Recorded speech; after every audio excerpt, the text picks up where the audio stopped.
Welcome to Real Deal. I'm Tara. And I'm Jazelle. And today we are exploring the topic of childlike wonder. Giselle and I both turned 26 this month. And as you age as a woman, well, maybe not even just as a woman, you just feel like so much responsibility and debt and stress. And today we're exploring films that kind of take us back to what it's like to be imaginative and creative and unburdened by landlords and other things of stress. Just the weight of the world, jobs, money, everything. Everything existing, capitalism, taking care of yourself, taking care of your friends, taking care of your family, God, taking care of existing, like being alive and being aware of it. Yeah. So we got some films for you, and I think we should touch on childlike wonder for a second. Do you feel like as you've gotten older, you've lost your childlike wonder? I think I felt that way entering my 20s, and I think as I reach the latter half of them, I'm re-establishing what it means to like be into my childlike hobbies and interests. Yeah. I feel like that's such a cultural phenomenon too, with girls getting back into Sanrio and like Sunny's Angels and like collecting trinkets and like putting bows in our hair and like all of that Tumblr-esque stuff. Yeah, I definitely agree. I feel like in my early 20s, I feel like I sort of repressed those things about me because in my head and like the way that society made me feel was that like I should grow up, like you grow up and like you should be a woman and like do womanly things, but like being a woman doesn't mean anything. If you identify as a femme or as a woman, then you are a woman. You know, like certain things don't constitute, whether you're a woman or not. But I do appreciate the wave of feminine interests and hobbies and like style in the last, I want to say like 5 years. Honestly, like I feel like that was really embraced during the pandemic. Yeah, I think we all reverted, and it was nice. Like strawberry dress was like really the marker for like when things just became like really hyper feminine again. Yeah. I feel like there's so much pressure too at that threshold of like 20, 18, 19, 20 to have to deal with everything too and grow up a little bit too fast, and it's not cool to be into the things that you're into anymore. Yeah. It's not cool to love anything, like you don't, it's not cool. It's not interesting. You have to be like, I don't know, kind of neutral about everything, about your interests. And now I'm like, no, I'm fucking hyper fixating on that shit. Yeah. And yeah, I liked it when I was 12. Totally. What about it? And I think that like a lot of men feel that too, Yeah. Certain things that like you're taught to like go to work, get a job. Oh, stop gaming, stop doing XYZ. Legos. Yeah, Legos. I feel like there was a huge Lego resurgence. Yeah. But like maybe 10 years ago, people would be like, you're a grown-ass man, why are you playing with Legos? Yeah. So I appreciate those things. So let's just talk some movies that tap into that childlike wonder. I agree. Like, I feel like it's come in ebbs and waves of in flow for me personally. So Tara, let's kick it off with your first pick. Yeah, first pick, I gotta start with one of my all-time favorite movies ever, Coraline, Henry Selick, 2009. Such an imaginative and wonderful movie, just about, again, this seems to be a recurring theme in the movies that I pick, you guys. I'm sure that you can tell, but just young women and young girls feeling maybe misunderstood or feeling like they don't belong where they are, and she's crawling through that crawl space in her house and reaching another planet, or not another planet, but like another universe where everything is different and, not what it seems. I'm just so into that. I love stop motion too. I think Coraline is such a girlhood classic, such a childlike wonder classic, because it has all of those imaginative features of, little monsters. And Coraline, I know people are like, oh my God, that movie was so scary. It used to scare me. Listen, don't get mad at me. If you thought that movie was scary, you might be bitch made. I just want you to know, because that movie was not scary. It was beautiful and wonderful and awesome. And Terry Hatcher she was scary in her persona, but like so good. Like the movie wasn't frightening. It just was so cool that she's so badass, and there's such character development and character growth, and how she feels like, okay, these things in my life don't make me happy, but these alternatives are not better, and I have to face it. I can't hide from it. I can't run away. I'm gonna have to face the things that make me uncomfortable. And what is a badass girl without a familiar? And she got a cat, and he talks. Come on, top 10, top Top 10. 10. Yeah, I think Coraline definitely touches on like the fears you experience as a child. I feel like I was so scared, like of everything growing up, like Yeah. scared of dying, scared of like something bad happening to me, like Or at the all people I times. love. Yeah, but also being like so morbidly curious, like that I would just like fuck around and find out a lot, you know? Yeah. And also just like the kind of melancholicness of being a child. Like you see that expressed through like YB and Yeah. like other things like that. It's just like really representative of all of the different facets of being young. These kids who've lost their childhood too, who can't get it back, and they're relying on Coraline to save them. Yeah. Absolute fucking banger. True. And also the way that the parents are portrayed too in real life, they're very like drab and dull, but in this alternate reality, her parents are very bright, expressive, and fun. And like just part of growing up is like realizing like how people like I feel like as a kid like I never understood why people are like that, and then you grow up and you experience it and you understand why people like get beat down by the world like that, because Life it's can fucking hard. suck the energy right out of you. Yeah. And it's such a battle. And I feel like, I mean, not to like go on a tangent, but I feel like post-COVID too, our generation is really experiencing such pushback against that too, because I feel like we're like, no, like we lost so much of our youth in that time. Yeah. I'm not gonna let like adulthood turn me into like a shell, Totally. But yeah, I don't know. Neil Gaiman, you did your big one with that one. Crazy. I love that movie. If I had $1 for every time I pick a movie about a lost girl based on a book. Anyway, your turn. Yeah.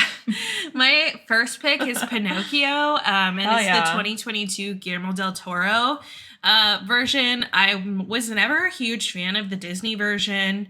And I think that Guillermo del Toro's portrayal of this character is like somebody who served his initial purpose is to like fill the void in an adult's life. Mm-hmm. I feel like, as someone who comes from like a very strained parental relationship, I feel like that was me as a kid. I feel like I resonated with Pinocchio. Like sometimes I was like leaned on a little too much, but also because I'm a child, like I can't experience like, or I can't fully like fulfill that, Yeah. but I really appreciated all of the themes. We talked about how like there talks about like fascism and like parental roles, and also just feeling the need to feeling like you're not good enough, or like you can't be good enough because you're not something. Yeah. Woo. I feel like that is like something that I feel a lot as a child, and like feel a lot now in growing up. It kind of never leaves you, or never leaves me.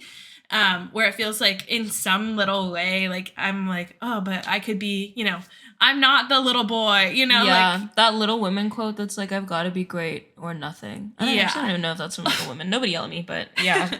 But that quote. Real. No, that's real. Real. Yeah. And also just feeling like I've just got to keep going, and like the constant drive that Pinocchio has to just like be as like, I can't even explain it. Just like he's trying to just fulfill Geppetto's desire to have a son, and I feel like that resonates. But also he's so naive, and he just wants to have fun, and he doesn't understand why he can't do certain things and have fun. And I feel like that's part of being a child. Yeah, really balancing that burden between childhood and also trying to fulfill all of your parents' wishes for you, and sometimes wishes that they had for themselves that are unfulfilled. Yeah. Having to step into those shoes and carry the burdens of that resentment that they might carry. Yeah. Sorry, you guys, we got like really deep on this episode, but Ooh. Yeah. Anyways, your next pick. I'm going with A Little Princess, directed by Alfonso Cuarón, I think, and 1995. Listen, I haven't watched this movie in a minute, but it stays in my mind. A Little Princess is it's just so good. It's such a great like little coming of age story about friendship and like loneliness and abandonment, or supposed abandonment, and how you kind of deal with those big emotions as such a little person who's been on the earth not that long.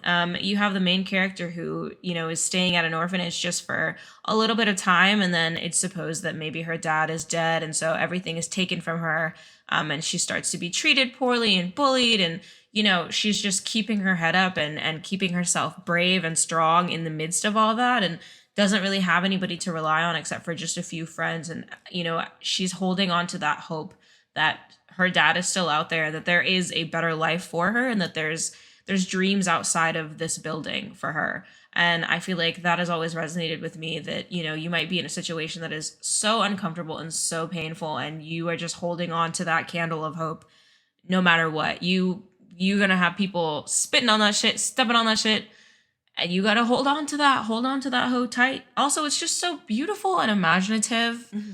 I really think it's such a great movie. I feel like it might have been a book too.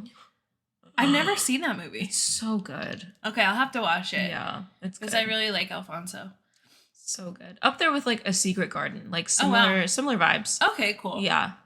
Nice. Yeah. What about you? What's your next pick? My next pick is Matilda. It came out in 1996, and it was directed by Danny DeVito.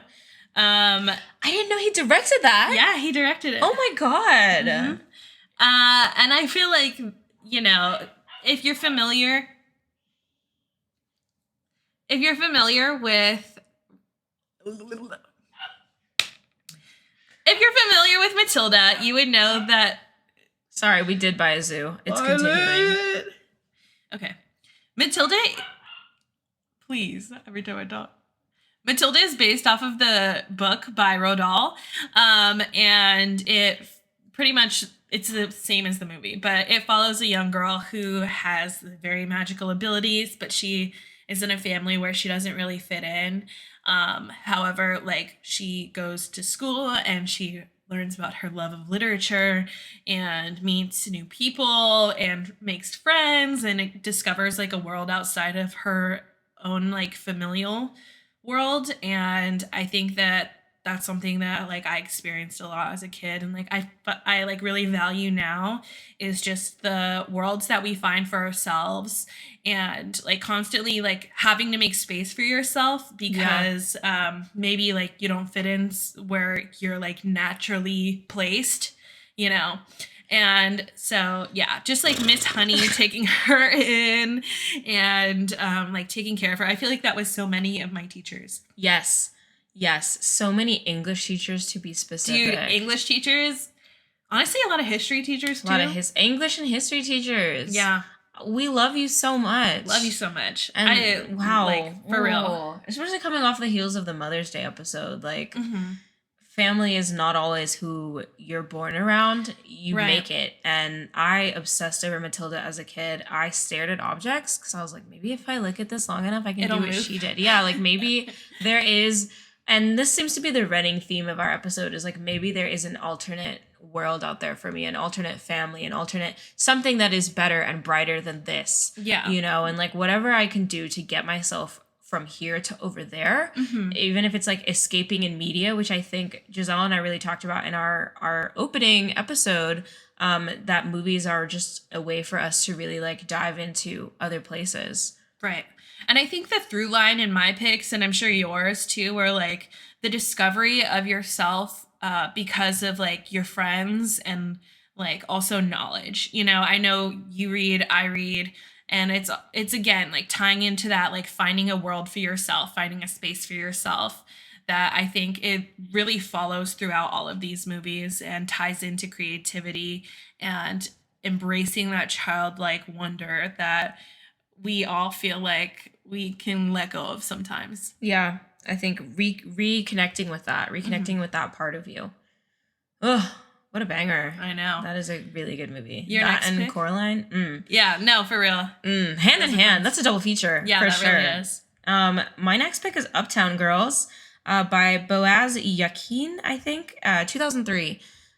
Brittany Murphy, Dakota Fanning. I'm a Dakota Fanning stan. I love Dakota Fanning. Oh, really? I do. I really love Dakota Fanning. I'm an Elle Fanning girl. I also love Elle, though. I love them both. Yeah. Dakota Fanning is in two of my picks, actually. Coraline and Uptown Girls. So I love me some Dakota. I love Uptown Girls because I feel like I really as a child was very serious, and I think I relate to Dakota's character in the movie where she's just like, there's no jokes, ain't shit funny. Like, Yeah. I'm all business. I don't have time. Like, the world that I'm existing in and the space that I'm in does not allow me to be a child, Yeah. you know? And then Totally. enter Brittany Murphy, who's teaching her how to loosen up and how to live. And like, no, your parents are not around in the way that you want them to be or that you expect them to be. But again, like, family can be in other places where you make it. But you are only young for such a selective period of time, like such a short period, and you're spending all of that just wasting it being serious and pessimistic and hardened and bitter. And I think that's so relatable to me because it took me so much time to loosen up. And I think I was like that, you know, as a young kid. So I really love that movie. And it's so aesthetically pleasing too. It's so like 2000s core. Yeah, like Brittany 2000s. Murphy really got her fits off in that movie. Yeah, she did. Yeah. She did. The ballerina scene with like the guitars and everything. Oh my god, to die fucking for. iconic. I love that. So good. Yeah, definitely a must watch if you haven't seen it.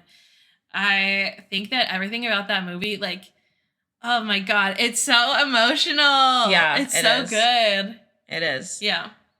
My last pick is going to be The Goonies. Yeah. And I picked The Goonies because I feel like it again has that through line of like friendship and chosen family, but also just like learning to just take the adventure. Sometimes like it doesn't matter what constraints are on you, you know, sometimes you just have to say yes. Yeah. And you just have to let yourself like go with the flow. And I feel like similar to you, I was very like, I felt like I was restricting myself as a child. And I feel like that watching that movie, I learned sort of to just like be like, okay, like sometimes you just gotta go. Yeah, you just have to do it. You go with your friends, go with your family, go with whoever. You just gotta go and enjoy the ride. Yeah. And things are gonna be unpredictable, but the treasure will be, you know, your experience or, you know, maybe actual pirate treasure. Maybe the treasure is the friends we made along the way. Oh, I know. For Kiki Kwan, the treasure is an Oscar. Shout out to him. Dude, for real. And produced an icon, as you can see. Love The Goonies. And I think that, you know, that movie is just so fun. Like everything about that movie is so fun and creative. Yeah. And so imaginative. Yeah, like my favorite scene is the one where they do the piano keys. Oh yeah. And is it like there's like a skeleton sitting at the piano and they all fall through. I need to watch that. It's like been a minute. Yeah. I feel like that's so representative of our conversation. I'm like, oh my God, I've been watching such serious stuff. I should go watch something that really embraces like youth and childlike wonder and something fun. Yeah. And for all of the topics that I think we've covered in this episode, I think overarchingly, these movies are really fun to watch. Yeah. Like, it's a good time. We've talked about some serious topics, but they're all are like really visually fun and like stylistic and just like really enjoyable. And some of them are really quick watches too. Yeah. I love a quick watch sometimes. Yeah. These are our recommendations, especially if you are turning 26 or 27 or 25. Anything 25 upwards. Listen. This episode is especially for you. Go reconnect with younger you. You won't regret it. Yeah, you won't regret that. Watch something that younger you would appreciate. Thank you guys for tuning in. All right. All right. Have a great day. Bye. Bye.